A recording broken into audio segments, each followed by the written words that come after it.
Sa mapagpalang araw po sa inyong lahat. Ngayon po ay April 28, 2023, Biyernes, para sa ikatlong linggo ng Pasko ng Pagkabuhay. Ang ating pong unang pagbasa at pagninilay ay hinango sa mga gawa ng mga apostol, chapter 9, verses 1 to 20. Noong mga araw na iyon, masidhi ang pagnanais ni Saulo na usigin at patayin ang mga alagad ng Panginoon. Kaya't lumapit siya sa pinakapunong saserdote at humingi ng mga sulat para sa mga sinagoga sa Damasco upang madakip niya ang sinumang matagpuan niya roon kaanib sa bagong pananampalataya, maging lalaki, maging babae, at madala sa Jerusalem. Naglakbay si Saulo patungong Damasco. Nang siya'y malapit na sa lungsod, biglang kumislap sa paligid niya ang isang nakasisilaw na liwanag mula sa langit. Ano pat nasubasob siya. At narinig niya ang isang tinig na nagsalita sa kanya, "Saulo, Saulo, bakit mo ako inuusig?" "Sino po kayo, Panginoon?" tanong niya. "Ako'y si Jesus, ang iyong inuusig," tugon sa kanya. "Tumindig ka at pumasok ka sa lungsod. Sasabihin sa iyo roon kung ano ang dapat mong gawin." Natilihan ng mga kasama ni Saulo. Narinig nila ang tinig, ngunit wala silang makitang sino man. Tumindig si Saulo at idinilat ang kanyang mata, ngunit hindi siya makakita. Kaya't siya'y inakay nila hanggang sa Damasco. 3 araw na hindi siya nakakita at hindi kumain ni uminom. Sa Damasco naman ay may isang alagad na ang pangalay Ananias. Tinawag siya ng Panginoon sa isang pangitain. "Ananias." "Ano po iyon, Panginoon?" Tugon niya, "Pumunta ka sa kalye matuwid, sa bahay ni Judas, at ipagtanong mo ang isang lalaking taga Tarso na ang pangalay Saulo." Sabi ng Panginoon. Siya'y nananalangin ngayon. Sa isang pangitain, nakita ka niyang pumasok sa kinaroroonan niya at pinatungan mo siya ng kamay upang makakita. Sumagot si Ananias, "Panginoon, marami na po ang nagbalita sa akin tungkol sa taong ito, tungkol sa mga kasamaang ginawa niya sa iyong mga banal sa Jerusalem. At naparito siya sa Damasco, taglay ang kapangyarihan galing sa mga punong saserdote, upang dakpin ang lahat ng tumatawag sa iyong pangalan. Ngunit sinabi sa kanya ng Panginoon, Umaroon ka, sapagkat tinirang ko siya upang ipakilala ang aking pangalan sa mga hintil, sa mga hari at sa mga anak ng Israel. At ipaalam ko sa kanya ang lahat ng dapat niyang tiisin alang-alang sa akin." Pumunta nga si Ananias. Pumasok siya sa bahay at ipinato ang kanyang kamay kay Saulo. "Kapatid na Saulo," wika niya, "pinapunta ako rito ng Panginoong Jesus na napakita sa iyo sa daan nang ikaw ay papunta rito. Sinugo niya ako upang muli kang makakita at mapuspos ng Espiritu Santo."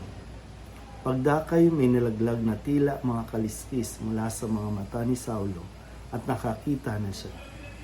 Tumindig siya agad at nagpabinyag. Kumain siya at nanauli ang kanyang lakas. Si Saulo'y ilang araw nakasama-sama ng mga alagad sa Damasco. Pumasok siya sa mga sinagoga at nangaral tungkol kay Jesus. Siya ang anak ng Diyos. Wika niya. Ang salita ng Diyos. Muli po, isang mapagpalang araw sa inyong lahat. Narinig po natin ngayon ang kwento ng conversion, life story ni Saulo. At narinig din natin kung anong uri ng tao si Saulo.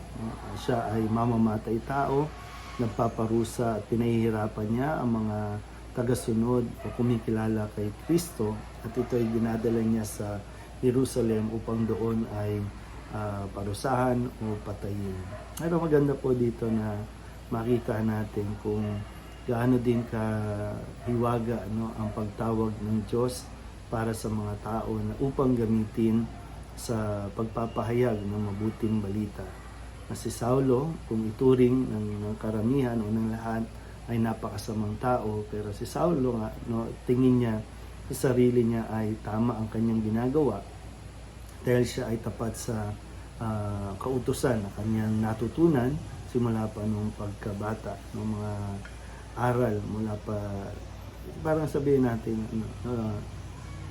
tapat din naman siya, no, sa kanyang pananampalataya, pero mali nga lang, no, kumbaga hindi pa lubusang malinaw sa kanya ang aral at pananampalataya na tinuturo ni Jesus. Kung kaya dito ay mismong si Kristo ang tumawag sa kanya, nagpakilala sa kanya, at doon na umikot ang pagbabago sa kanyang buhay. Na totoo naman po, no, na para sa ating lahat, ang tanging makakapagpabago lang sa atin ay ang walang iba, no, kundi si Kristo. Minsan, sinasabi nga, no, na kahit gustuhin na nating magbago, ay hindi natin ito magagawa kung wala ang tulong, no, ang tulong ni Kristo. Dahil tanging nasa Kanya. Mula sa dating pamumuhay ni Saulo na taga-usig, ngayon ay tinatawag siya upang ipagtanggol ang mga nananampalataya at sumusunod kay Kristo. Yung kanyang pagiging, yung katapangan niya, no, ay ito ginamit naman ni Kristo para siya ay gamitin na magpahayag, lalo tinti sa mga hintil, yung mga hindi pa nananalig sa Diyos, upang makilala din nila si Kristo. Maganda, mapaanyayahan tayo na balikan din natin, no, yung ating mga conversion stories, na masasabi rin natin na kahit gaano tayo makasalanan, kahit gaano tayo naging suwail sa Diyos, ay patuloy pa rin niya tayong tinatawag. At tayo rin nawa ay matuto rin na magbigay ng pagkakataon sa lahat ng tao, kahit gaano pa ito kasama, ay bigyan pa rin natin ng puwang, ng pagkakataon na mabago. Kasi kung ang Diyos nga, di ba, hindi sumuko, kung ang Diyos nga ay nagpatawad sa katulad ni Saulo, sino tayo? Nawa, magkaroon din tayo ng lakas ng loob para magpagamit sa Diyos. No? Yung pag sinabi magpagamit ay yung ibigay natin ang ating sarili para sa pagpapahayag ng mabuting balita. Walang sino mang tao, kahit anong gaanong kasama, ang hindi kayang patawarin ni Jesus. At yun din ang gagamitin niya, no? Yung ating mga kwento, yung ating kahinaan, ang gagamitin rin para tayo ay maging malakas. Muli po, sa araw sa inyo.